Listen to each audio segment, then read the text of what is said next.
গোৱালপাৰাৰ আঞ্চলিক বন বিষয়াৰ নেতৃত্বত নিশা অভিযানত এখন কাঠৰ কুন্দা ভৰ্তি ট্ৰাক জব্দ কৰা হৈছে। পঞ্চৰত্নৰ পৰা জব্দ কৰা ট্ৰাকখনৰ নম্বৰ AS18C9727। জব্দ কৰা কুন্দাখিনিৰ মূল্য কেইবা লাখ টকা। জুইশলা নিৰ্মাণ কাৰখানালৈ অনা হৈছিল কুন্দাখিনি। বৰপেটাৰ পৰা মৰ্ণস্থিত ইথানল কোম্পানী অভিমুখী আছিল ট্ৰাকখন।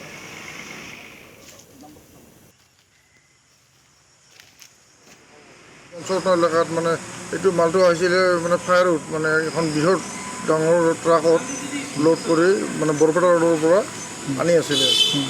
আমি পঞ্চৰত্ন এলেকাত গাড়ীখন মানে জব্দ কৰিবলৈ সক্ষম হওঁ। এতিয়া বনাঞ্চল কাৰ্যালয়লৈ লৈ অহা হৈছে সুৰক্ষাৰ বাবে। তেওঁলোকে ষ্টেটমেণ্ট দিয়া মতে এইটো ইণ্ডাষ্ট্ৰীত নিয়া বুলি কৈছিল।